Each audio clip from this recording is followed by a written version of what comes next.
What's up, fight fans? This is Kurt Taville with Counterpunch Boxing News, and I have some new news concerning Deontay, the Bronze Bomber, Wilder. I was looking at an article by WBN, and it was titled, "The Search for Deontay Wilder's KO'd Footage Concludes, Still Remains a Mystery." Okay? Back in July, these guys, they did an investigation on the bizarre knockdown of Deontay Wilder by the hands of Harry Sconyers, which I know a lot of videos have been made about it, but they have reopened that, and this is what they found out, okay? They gained eyewitness accounts plus references from Wilder himself, trainer Jay Diaz, and all of which don't shed any light on the mystery. As previously explained, social media links to the video are now dead. Okay, they contacted Golden Boy, Fantasy Springs, and the Mexican television for footage. Well, according to the Mexican television, they only recorded the main event of that day. I don't know what that main event was, but Fantasy Springs spokesman Michael Felsey delved into the archives upon request, and at the end they only came up with photographs. Okay, so Golden Boy, who some fans have accused of burying what they would have been a damaged clip of Wilder responding through Robert Diaz. The GBP president and matchmaker could only push us in the right direction, where ultimately a dead end came to fruition. Okay, wow. So back then, Deontay Wilder was with Oscar De La Hoya with Golden Boy, okay, before he went to Al Haymon. And they buried the footage, okay, and that's what happened. I mean, the footage was buried. I don't know what really went on that night. I know it was kind of bizarre, you know, especially when you're dealing with something that happened so long ago. You know, and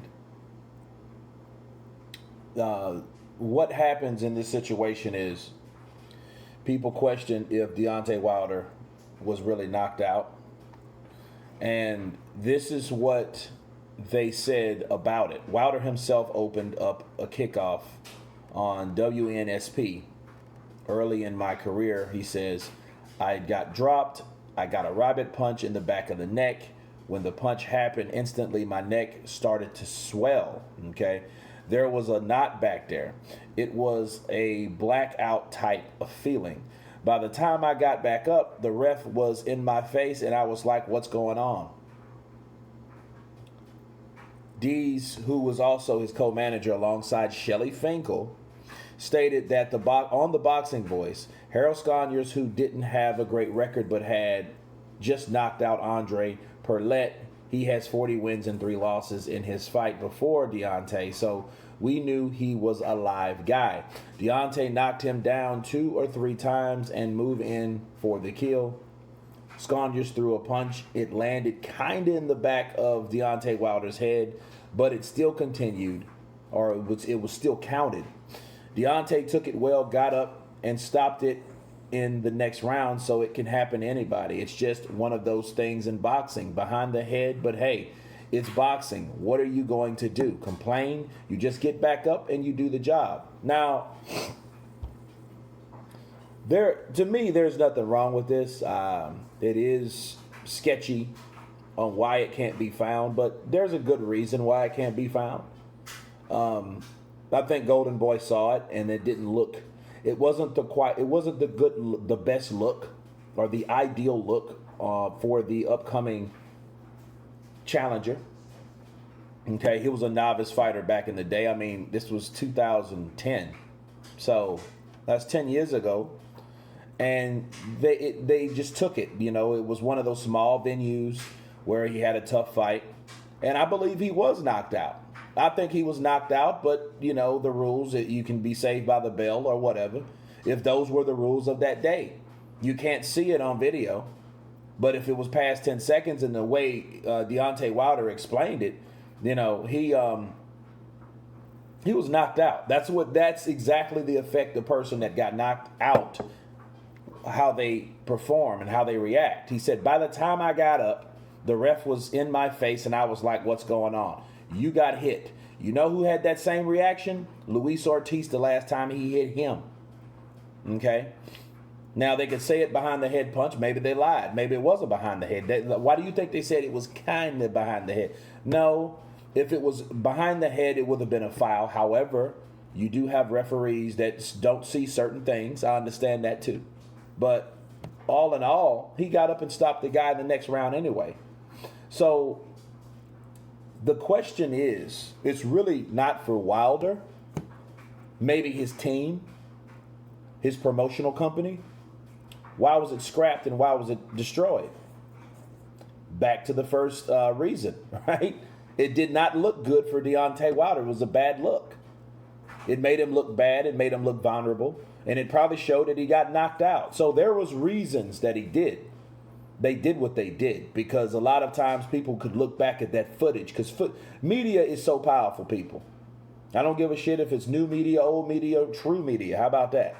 Because people can see with their naked eye like, hey, you know what? Wilder got knocked out. That's more than likely what happened. Okay? Now, before people start, oh, well, it was Heyman and he does things like that. Well, you can't blame Heyman. He wasn't with Al Heyman at that time. He was with Golden Boy. However, he was still with JD's, his co-manager, and Shelly Finkel. And you know, a lot of those guys, their job is to promote and manage their fighter. A lot of times, promote and manage are code words for protect. Okay? And if something was a threat, they had to eliminate it. And that's why this footage was eliminated. That's simple. You know, I mean, it would have showed something else. Because that's the only reason I seen them scrapping that footage is because he was knocked out. He got knocked out, but if it's saved by the bell, it wouldn't have mattered anyway. But really, was it saved by the bell? We don't know. Because again, this was a live... It was filmed, but it was a small venue, and you know, a lot of people, especially like in 2010. Let's go back to 2010. Unless you had a camcorder, okay? Unless you had a camcorder, you're not probably going to see that fight. That's the type of fight you see. Man, you see that knockdown. Oh man, but you rarely record stuff like that. So it wasn't one of those things, and then the people that have it probably erased it or forgot about it, or they don't know someone else is looking for it, you know. But it shows that Deontay Wilder, he took, you know, he was dropped, so he admitted he was dropped. So it wasn't like he was lying about it. So there's no issue there.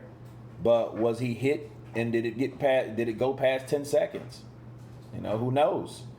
That's what was told. That's what was claimed, that he was down 10 seconds. And according by the testimony of Deontay Wilder, yeah, he was knocked out.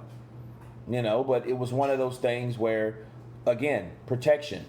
Okay, they needed to protect that. He was still allowed to get up, and he was still allowed to fight the next round, and he still got the knockdown and the knockout the next round. So at the end of the day, what really can you do about it?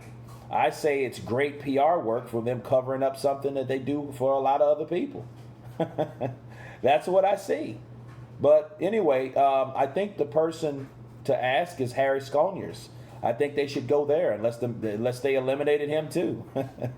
But anyway, you guys tell me what you think about this video footage mysteriously disappearing. Tell me your thoughts. Please subscribe. And you guys been Counterpunch. Peace.